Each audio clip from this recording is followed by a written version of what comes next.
Assalamualaikum warahmatullahi wabarakatuh. Halo Sobat Aksi, selamat datang kembali di podcast Edukasi dan Inspirasi Warga.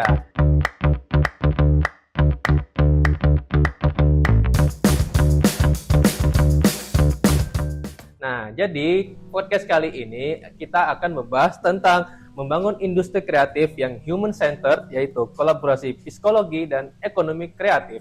Nah, apa sih maksudnya dari topik ini? Jadi kita itu akan membahas tentang masalah psikologi nih, atau kita juga akan membahas tentang ekonomi kreatif, tapi kita akan bahas dari sudut pandang orang psikologi. Nah, jadi kita akan membahas nih satu persatu tentang masalah tersebut. Nah, sebelum kita lanjut ke pembahasan kita pada kali ini, kita perkenalkan dulu nih tamu kita pada kali ini, yaitu C. Fafa. Oke, silahkan perkenalan Kak.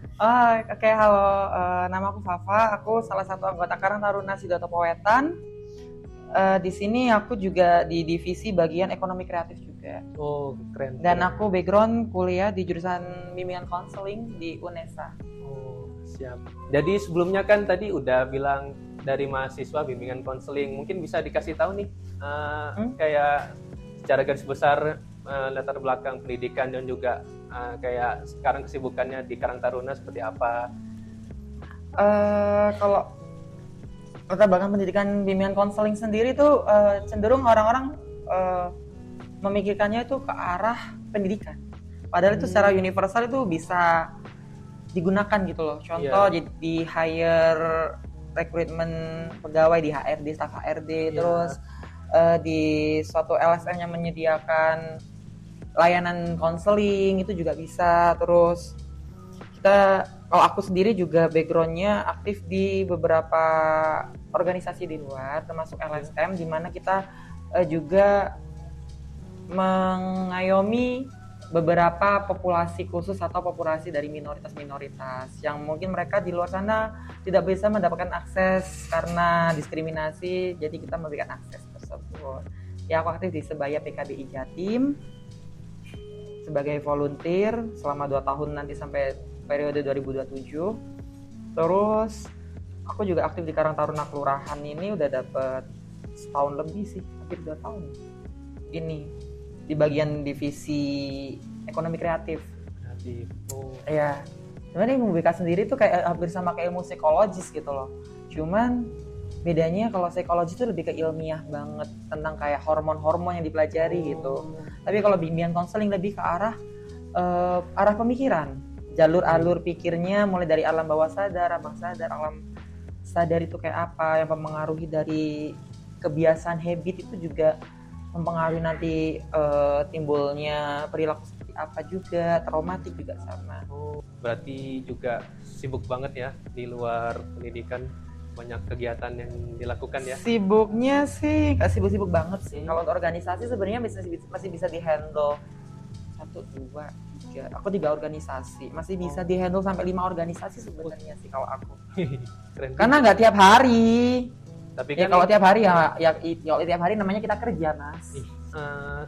Kan sudah bahas tentang konseling dan juga masalah perilaku kan, dan juga pemikiran bawah sadar sebagainya. Itu mungkin dari kakak sendiri kayak punya ini nggak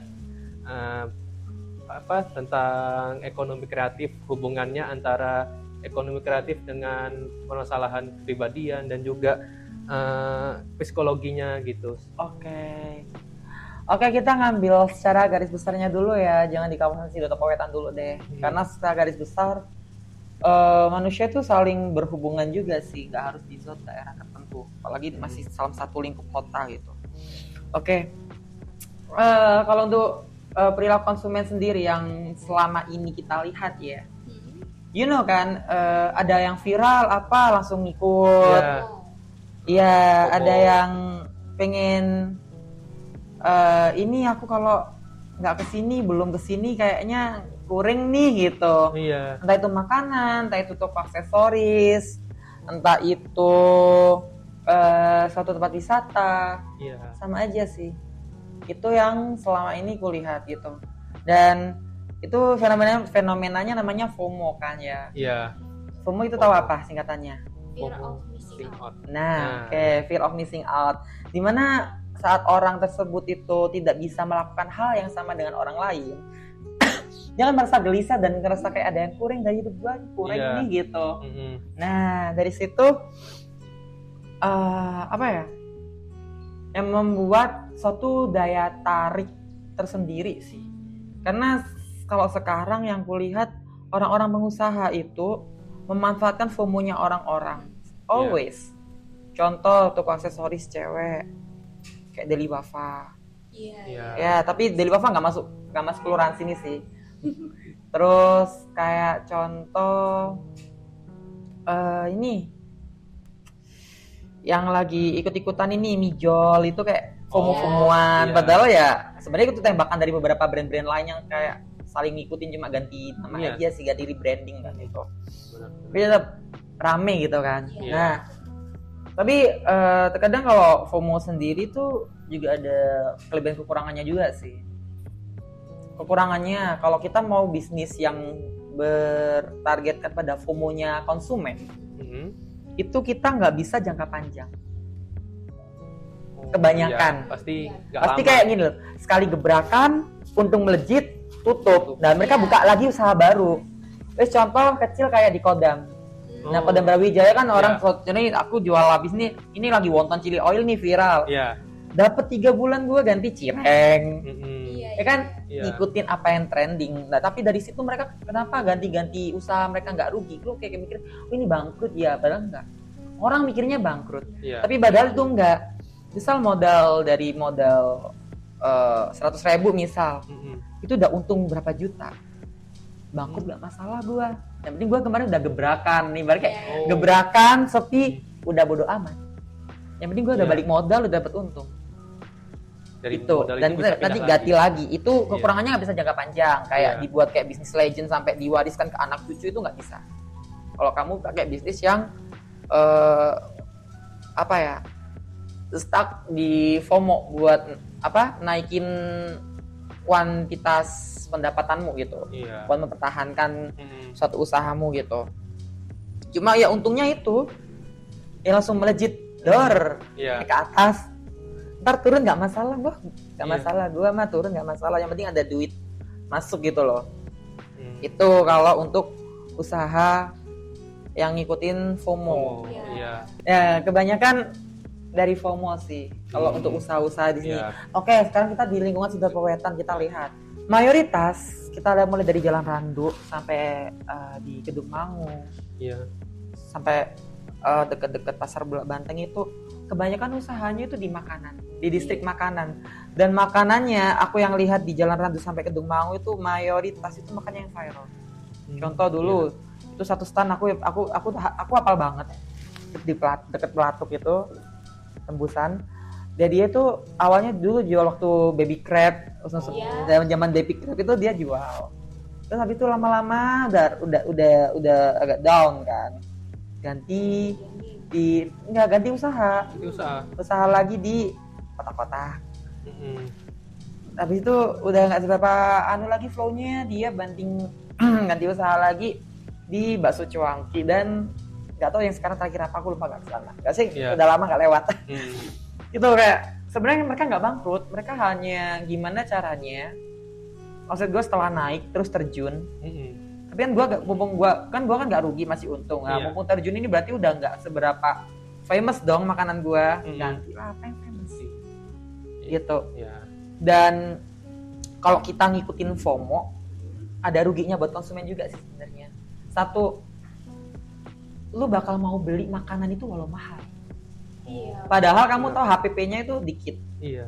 Di markup-nya 75% keuntungan itu ada loh.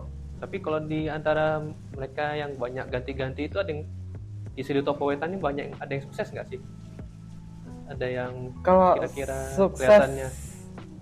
kalau selama ini bisnis yang kulihat ya, Iya. kalau di Sidoarjo Wetan sih yang bener-bener sampai haji ya, Mas, itu Oh. nggak ganti-ganti, dia bukan ngambil bisnis FOMO. Oh. Dia bisnisnya lebih ke kayak kebutuhan masyarakat. Contoh, jual ayam kampung dan jual pakan ayam, pakan burung itu sampai haji orangnya. Ada beli rumah gede. berarti nggak ada ya kayak usaha FOMO yang sampai sekarang itu stabil itu belum ada. Kalau FOMO sih nggak ada sih yang sampai benar-benar stabil sih. Yang aku lihat selama ini kalau di Toko ini ya, yang benar-benar kayak stabil banget stay itu nggak ada sih. Jadi dia flow-nya pasti naik turun. Tergantung orangnya masing-masing. Kalau dia waktu lagi up, keuntungannya dia bisa tahu membagi uang dan manajemen uang dia, ya pasti ya sukses aja sih.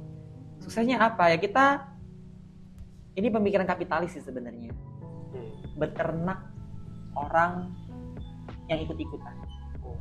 Jadi jangan sampai orang itu mempunyai suatu pendirian bahwa alah itu cuma ikut-ikutan, nanti beli mahal-mahal nggak enak rasanya. Jangan sampai ada orang berpikir seperti itu. Walaupun itu enak nggak enak, ya penting orang beli. Iya. Nah itu sebenarnya pemikiran kapitalis sih. Apa ya, yang menjadi income terbesar itu orang-orang itu pasti. Orang-orang FOMO. Kita kembali lagi orang-orang FOMO, apalagi dia yang doyan jajan, ukti-ukti, ciwi-ciwi, boti-boti yang doyan jajan itu. Mereka pasti akan FOMO dengan apa yang lagi viral, sering, apalagi yang cutie-cutie, misal toko aksesoris cutie-cutie, terus apalagi dengan embel-embel tas mulai dari 15.000 langsung door. Makanya itu tergantung orangnya sekarang sih. Tapi kalau menurut aku ya, kalau aku sendiri yang sekarang merasa usaha yang paling tepat itu adalah usaha memanfaatkan FOMO itu sih kalau sekarang. Gak apa kita tiap 2 bulan sekali ganti usaha, nggak masalah. Yang kita butuhin apa? Duit kita muter. Iya. Bukan kita mempertahankan tempat ini untuk menjadi suatu legend, enggak. Tergantung orang masing-masing kan. Iya. Orang apalagi anak-anak Gen Z kan mikirnya ya udahlah sekarang yang penting gue punya duit. Iya. Gitu kan. Gue mau mau mempertahankan usaha ini sampai bertahun-tahun pun itu masih kejauhan deh mikirnya. Pikir aja sekarang. Gitu. Penting gue punya duit banyak anjir gitu kan. Iya. Ya salah. Kebanyakan Gen Z sekarang pun usahanya juga mereka ngikutin FOMO. Apalagi mereka online pun fashion, di bidang make up, di bidang makanan tuh mereka ngikutin FOMO sih sebenarnya. Itu UMKM-nya itu di sini itu kalau kulihat ya makanan kebanyakan, tapi yang kulihat 40% franchise, 60% itu usaha sendiri. Kalau franchise itu lebih kayak ini sih, sekali gebrakan sih. Ada waktu itu di salah satu usaha titit pentol. Paham? Iya. Ya itu kan sekali gebrakan itu ada sebulan lebih itu rame sekali gebrakan, habis itu sepi banget. Iya benar. Ya kalau ownernya yang punya franchise ini benar-benar mempertahankan itu usaha, dia akan bangkrut karena apa? Rugi dibayar karyawan sama bekas-bekas gitu. Karena dia tidak pinter, tidak tahu permainan dari si owner franchise-nya tersebut. Jadi ini bukan owner franchise pusat ya, ini kayak owner yang beli masing-masingnya. Yang beli franchise gitu ya. Iya. Sebenarnya beli franchise tuh untung. Tetap untung. Gak ada yang rugi buat kalian beli franchise. Cuma kalau kalian mau beli franchise, kalian beli franchise yang bener-bener FOMO. Even kalian ngeluarin 10 juta buat franchise itu gak apa-apa. Keluarin aja 10 juta. Ntar sampai sekali gebrakan balik itu. Untung sebulan 10 juta itu ada. Bukan sekali gebrakan rame ya. Nanti kalau udah sepi ya udah lu gak usah lanjutin sewa bulanan setanmu. Kalau mau lanjutin ya kamu cari franchise lain aja gitu. Untung tetap. Yang penting kamu tahu tren pasarnya. Iya. Gitu. Jadi nggak masalah kamu mau ambil franchise.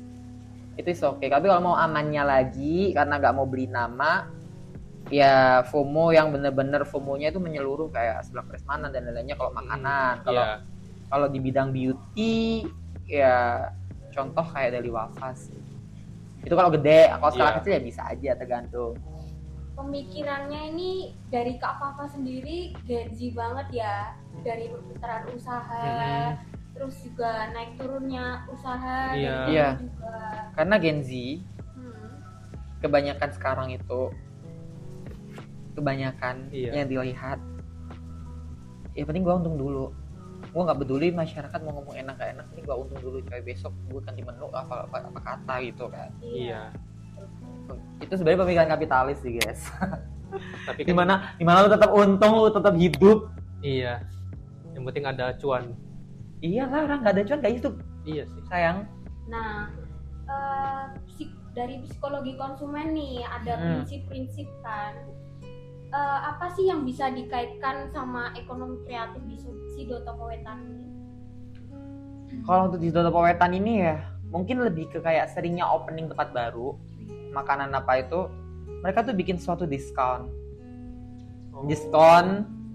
atau yang kalau kayak di tempat kayak model-modelan Deli Wafa, cuma di sini bukan Deli Wafa namanya, ada itu apa sih lupa namanya, ya Allah, ini loh tikungan sini ada itu kayak pink gitu jual aksesoris gitu. Waktu dulu awal-awal buka dia ada diskon kayak banner kayak buy one get one atau apa itu, terus kayak ada jam khususnya. Itu kenapa mereka ada jam khususnya? Itu juga suatu strategi biar apa? Biar saat tokomu kelihatan ramai. Contoh jam khususnya di jam-jam sepi. Iya. Nah, tapi kalau orang jadi diskon kan pasti dia datang di jam sepi itu lebih diskon. Padahal ya walaupun di diskon pun ya kita sebagai owner nggak rugi, itu untung walaupun sebenarnya untungnya itu kecil. Iya. Oke, yang penting kan orang kelihatan rame akhirnya FOMO itu tadi. Rame penasaran apa? Lihat doang tertarik satu perintilan pasti belilah. Even itu 10.000 pasti beli. Pasti ada permainan dari psikolog konsumen ini. Iya, memanfaatkan ini Iya, sih, iya. kecemasan sih. Kan tadi kan fear of missing out. Kita memanfaatkan FOMO. kecemasan orang untuk takut kehabisan promo gitu loh. Iya. Dengan apa? Dengan mempermainkan jam, mempermainkan tanggal diskon, itu juga bisa. Itu namanya scarcity sih. Kalau dalam psikologi itu kita manfaatin kelemahannya konsumen itu di mana sih sehingga mereka mau datang ke kita. Sekali lagi kelemahan konsumen. Jadi, Kelemahan konsumen di mana saat mereka terlalu meminatkan itu, mereka pasti akan memaksakan itu. Dan kita nggak peduli duit lu habis, yang penting kita untung. Iya nggak sih? Benar. Iya kan? Iya, jadi gara-gara cemas itu dimanfaatkanlah oleh para pelaku usaha ini. Iya, contoh kemarin bakso Prasmanan yang 15.000 sepuasnya. Oh iya. Kan tuh FOMO, Iya. sekali gebrakan, ada sebulanan rame itu. Heeh. Tapi franchise itu, Jadi, setahu franchise sih. Nah, tergantung ownernya lagi, prinsipnya dia usaha yang terus menerus atau usaha yang gebrakan FOMO aja gitu. Tergantung yang ownernya. Makanya buat owner muda di luar sana, belajar target market, gimana cara memanfaatkan konsumen kalian biar kalian dapat cuan. Dapat dulu konsumen kalian baru gajian atau udah tanggal tua, nggak peduli. Ini bebas. panen duit. Penting panen duitnya ya. Iya makanya. Seringkali kita kan kalau untuk makanan-makanan yang FOMO, itu siapa yang bikin FOMO? Yang bikin nge-viralin influencer kan? Influencer.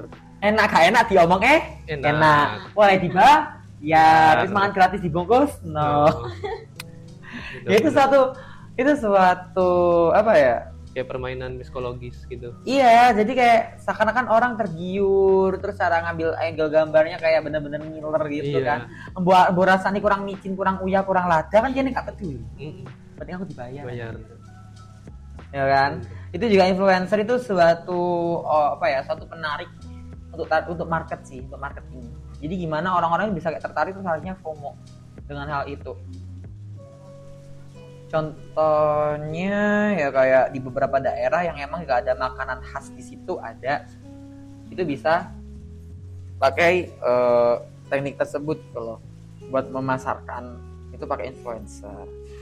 Terus ada lagi dia tuh pakai ini sih ya, ini namanya emotional appeal. Itu dia tuh membagikan rasa gimana orang itu saat mendapatkan ini mereka tuh merasa senang, merasa bahagia. Itu ada feel like that, seperti itu. Kayak contoh nih rating di Google review. Agak kan orang kayak aku percaya nih kayaknya kesini kayaknya makanannya enak deh dari ratingnya orang-orang deh. Iya. Ya kita juga nggak tahu kan mereka rating itu karena nggak bukan dibayar kayak gini. Kakak minta tolong rating kan di Google kita dong kan, dengan bintang minimal bintang 4 dong kan, nanti kita bakal kasih free ini gitu. Ada kayak gitu. Iya. Itu buat naikin market juga. Itu masalah rasa atau apa kan itu ya tergantung koreksi orang masing-masing ya. Yang penting sebagai owner kalau makanan mau memperbaiki rasa, kalau intinya di bidang hospitality, pelayanan kayak cafe itu ya memperbaiki pelayanan. Kalau ada yang kurang apa dari segi fasilitas juga sih kan, itu juga Iya. harus kita benahi gitu loh kalau emang Iya. mau berjalannya lama gitu. Yang penting karena apa? Karena kita dapetin orang berpikiran positif terhadap usaha kita itu juga susah sih. Walaupun itu kita ambil sekali gebrakan FOMO ya, tapi kalau Iya. FOMO-nya sampai berjalan 3 bulan itu lama loh. Karena FOMO itu yang Iya. kulihat-lihat itu selama ini maksimal 3 bulan, 4 bulan itu paling lama itu. Iya, betul. Pasti ganti jualan pasti. Dan itu nanti ganti jualan rame lagi. Sumpah. Bisa. Ya, gini gak ada rugi ya orang kalau gini ya, nggak apa-apa sih. Jadi Selama dia punya cuan. iya. Terus ini juga storytelling. Pasti di sini juga di Topo Wetan ini banyak juga sih orang-orang yang mempunyai usaha. Terus dia membuka kayaknya tuh usaha skincare. Terus dia membuka suatu ini loh, reseller, member. Iya. Nah, itu member kenapa bisa percaya sama dia untuk dia jadi membernya si owner? Satu, storytelling. Dia nyeritain gimana sih awalnya saya merintis ini sampai omset saya segini dengan bubuk-bubuk bunga-bunga seperti kayak ya ini gampang dipasarkan loh dan lain-lainnya gitu loh. Sehingga kan orang kalau mau jadi reseller kan harus membeli produknya dulu minimal berapa dengan harga yang di bawah pasar agar bisa dijual lagi oleh resellernya di harga sesuai standar pasar gitu kan. Itu kan gunanya si owner. Lah, Iya. gunanya si owner ini seperti itu kenapa? Ya ben produkku cepet payu, benang entek, Iya. benang refill maneh. Urusan dari reseller tuh payu nggak payu, yo tergantung kamu caramu menjual. Yang penting dari kita sebagai pihak owner, kita itu nggak mempermainkan harga. Kayak contoh kasus si seleb itu yang harga skincare-nya tiba-tiba di bawah harga di seller di diskon. Kan itu ngejatuhin resellernya itu, nggak boleh kayak gitu. Tapi kalau untuk kayak yang penting ya udah mending jualanku laku cepet laris entek. Aku restock maneh. Ya wes lah gitu loh. Bukan urusanmu baik gak baik kan tergantung cara mulai mesmu cara memasarkan gimana. Iya. Ya toh. Benar-benar. Bepom nggak bepom ya nggak ngerti ya kan urusan orang Iya. masing-masing ya dari owner-ownernya ya kalau itu skincare ya. Iya. Makanya Bahaya atau nggak bahaya ya? ya itu apa ya urusannya lebih ke ranah hukum aja sih kalau ada komplainan customer yang benar-benar ngerugiin kesehatan itu udah di luar kendali sih itu. Karena yang gimana pun yang tetap salah owner perusahaan, bukan owner reseller. Owner reseller gitu nggak punya hukum untuk kayak ini berbahaya atau enggak, itu nggak ada, dia tuh nggak ada hukum di situ karena dia percaya omongannya si tadi itu. Dari Makanya pusat. sebenarnya ilmu psikologi itu kalian gunain buat hal yang baik itu bisa kan, buat hal yang buruk itu bisa. Dengan kasaran kamu memperbaiki trauma temanmu agar dia bisa sembuh bisa, kamu sampai memperdalam traumanya dia sampai bundir itu juga bisa. Dengan cara memainkan otak mereka dan membrainwash orang sih. Itu kalau ilmu psikologi. Apapun ilmu psikologi, barang kayak HP, ilmu apapun, barang apapun. Ya kalau kita gunain itu negatif ya negatif bisa. Semua itu netral. Gak ada negatif positif. Tergantung cara kita menggunakannya dan kebutuhan kita apa. Kayak pedang bermata dua ya, ilmunya. Iya, karena kebutuhanmu apa? Tadi kan ya juga masalah ilmu psikologi. Nah, ini kayak perannya dari misalnya jurusan-jurusan psikologi ini di industri kreatif tuh apa ya, Kak? Kayak apakah dia bisa membantu penjualan atau gimana gitu? Sebenarnya kalau peran-peran ilmu psikologi ini seringkali ada di buku-buku gimana kayak kiat sukses usaha dan manajemen untuk mempelajari konsumen juga. Itu sebenarnya ilmu dari psikologi juga. Gitu loh. Cuma kalau secara kasar sekarang itu kan memang dari kita lihat secara mata awam FOMO itu kan, orang-orang pada FOMO di otaknya kan. Iya. Ya itu. Tapi kalau untuk peran ilmu psikologi sendiri tuh berperan penting sih. Karena di mana kalian mempermainkan perasaan seseorang konsumen untuk penasaran dan untuk nagih dengan apa yang kalian jual, jasa ataupun produk, itu bakal pengaruh dengan omset kalian juga kan. Contoh kayak sekarang pangkas rambut nggak seberapa rame kan, pangkas rambut. Iya. Lebih rame barbershop. Iya. Karena ada treatment namanya kayak keramas, terus Iya. styling pomade. bener, kadang bener. dipijit juga. Iya. Dan dengan harga 35.000, Minim 35.000 sih udah. iya kan? Iya. Kalau Komplit. kalau pangkas rambut 15.000, pangkas doang, nggak yang dicuci kepalanya dan lain-lainnya ya kan ya. Iya. Padahal itu kalau dihitung-hitung sebenarnya lebih untung barbershop jauh loh. Anggap aja 15.000 ongkos potongnya. Kamu nyuci rambut paling cuma habis 5.000 nyuci rambut orang sama pomade. Untungnya lebih banyak untungnya kan. Nah itu Iya. makanya untungnya untuk gede banget gitu loh. Jadi buat para pengusaha juga di luar sana yang mungkin mau mempertahankan usaha kalian yang udah bertahun-tahun, cobalah ngikutin arus zaman ini. FOMO-nya kayak apa? Tapi kalau kalian nggak mau mengubah ya it's okay, upgrade. Ibaratnya upgrade.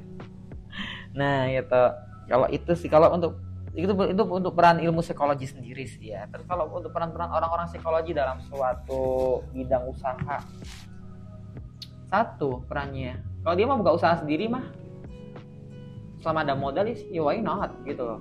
Selama mereka tahu Coba. kunci-kunci untuk mempermainkan biar konsumen ini datang terus gitu loh.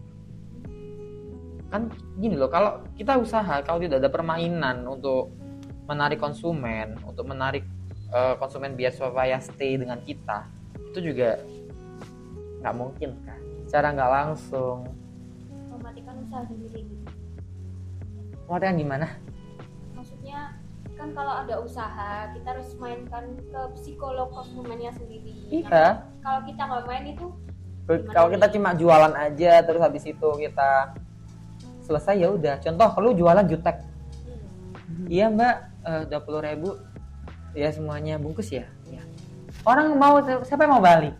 Nah Iya. beda kalau penjualnya, halo selamat malam kakak, iya kakak, kita ada ini sebelah prasmanan, silahkan pilih, untuk topinya ada harganya masing-masing kakak, nanti kita dihitung, nanti pembayarannya setelah dihitung nanti akan dipanggil namanya kakak ya, nanti antriannya keberapa nanti kakak akan kami beritahu, ini masih antrian 3 antrian lagi, pasti balik kok, karena di situ mereka merasa nyaman gitu loh. Masa aku di sini dianggap anjir, gua gini loh, kasarnya gini, gua di sini beli gitu loh, lu nggak nganggep gua yang beli, yang gua ngasih offset ke lu, ya ngapain gua gak ada lu balik gitu, lu mau miskin mau apa gua nggak peduli. Endingnya kan pembeli kabur pindah ke tempat lain. Itu juga buat kalian para pengusaha, senyum terus. Kalau urusan pribadi dalam rumah tangga, dalam perpacaran kalian jangan dibawa ke kerjaan. Itu kalau untuk psikolog yang kayak pingin buka usaha sendiri ya, atau orang-orang lainnya ingin buka usaha sendiri. Terus juga biasanya anak-anak psikologi ini bisa menjadi suatu kayak ketua pembinaan UMKM, ketua pembinaan kelompok tani. Biasanya dia itu juga bekerja sama dengan mahasiswa dari teknik dari pertanian gitu kan, teknik lingkungan, teknik pertanian gitu. Mereka berusaha collab gitu untuk ngemajuin suatu industri di lingkungan mereka gitu. Kalian kuliah di desa-desa biasa gitu. Tapi kalau untuk psikologi di sini kebanyakan mereka tuh lebih kayak jadi apa ya, kayak pelopor, kayak ini orang-orang sini nyarinya ini loh, terus ayo kita bikin usaha yuk, entah itu sama teman-temannya sendiri, entah itu dia sama orang-orang sekitar, itu terserah mereka sendiri gitu loh, mau gimana lagi. Itu kalau untuk perannya di di apa ya, di usaha UMKM sendiri ini, kayak dia baca flow alur orang-orang ini gimana sih yang mereka pengen. Makanya sebelum kita usahakan kita dari riset dulu, kita mau usaha apa. Lu mau usaha kopi di sini ya lu lihat di sekitar sini seluas satu kecamatan ini kopinya yang paling enak yang mana sih? Ya itu. Dan kamu tahu nggak karakteristik orang-orang sini tuh apa? Yang penting murah isi banyak. Mereka tuh mendingin kuantitas daripada kualitas. Itu mayoritas orang sini, nggak semua ya, mayoritas. Karena kalau aku sendiri mendingin kualitas. Kalau aku sendiri nggak apa-apa aku bayar mahal. Yang penting rasa makanan itu enak. Yang penting barang itu beneran bagus dan awet. Itu kalau pemikiranku. Kalau pemikiran orang-orang sini, apalagi kan ujung kota ini kan sudut kota ya, sudut kota Surabaya ya. Gimana orang-orangnya kebanyakan menengah ke bawah, dan mereka lebih baik kayak ya aku beli murah, yang penting dapatnya banyak gitu loh. Kalau misalnya aku beli mahal-mahal isinya dikit, itu kayak mereka kayak agak bergumam dalam hatinya gitu loh. Terakhir ya, dari inspirasi karir psikologi ini, ada nggak sih kenalan dari Kak Fafa dalam membantu UMKM nih? Ada nggak? Kalau dalam membantu UMKM dulu aku punya mantan. Oh, Aku punya mantan, guys. Bangga banget. waduh. Gua pernah punya mantan kerja di salah satu bank swasta. Dia dulu bantu UMKM saat dulu belum maraknya QRIS. Jadi dia nawarin QRIS di semua UMKM karena dia relationship manajernya. Dan dia kan di psikologi kan. Ya, di psikologi. Jadi dia tahu gimana caranya untuk mendekati orang-orang ini, apa yang mereka butuhkan, terus gimana cara mereka biar yakin bahwa QRIS ini sebenarnya menguntungkan loh buat para pedagang, bukan yang merugikan gitu loh. Asalkan selalu transparansi biaya admin sih gitu. Itu dia dulu ya, membantunya itu yang selama ini kenalan kayak membantu, itu pertama. Terus kalau untuk kedua, psikologi di UMKM ini. UMKM kan gak harus makanan, gak harus fashion ya. Bisa kita di usaha bidang makeup artist, MUA. Iya. Ya. Ada temanku anak psikologi di salah satu univ negeri, univ Islam. Dia seorang transgender, dia waria sekarang. Dia seorang makeup artist dan di situ juga dia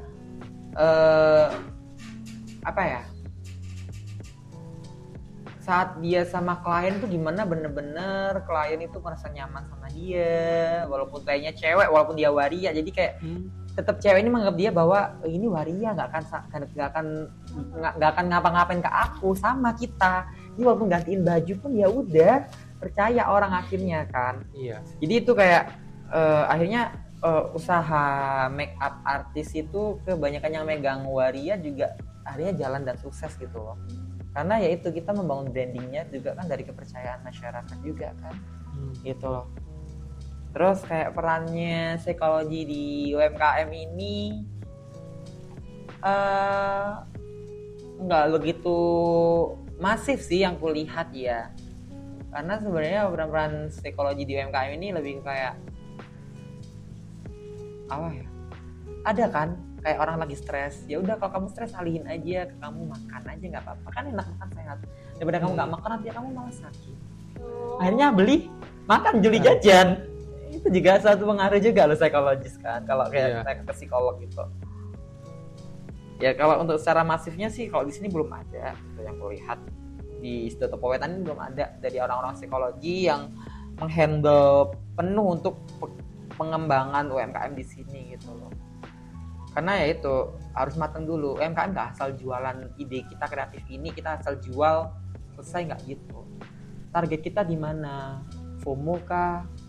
Atau usaha yang untuk menjadikan suatu legend di tempat ini kah? Gitu. Jadi biar orang-orang walaupun ini tempatnya terpencil, orang tetap mau bilang-bilang kesini karena ada suatu kata-kata legend itu. Ya tapi kan kalau legend nggak mungkin merintis dari sekarang, kan dari orang tuanya dulu. Tergantung ini kalau mau buat usaha gitu. Kalau online ya apakah full mengandalkan online gitu. Terus kalau mengandalkan online ya itu mainkannya di flash sale, promo dan lain-lainnya juga sama. Kalau FOMO ya kita mainkan di flash sale aja gitu. Kita markup harga, kita diskon ya, kita nggak rugi coy. Wah, apalagi seru banget nih pembicaraan kita sama Kak Fafa, narasumber dari kantor. Keren banget.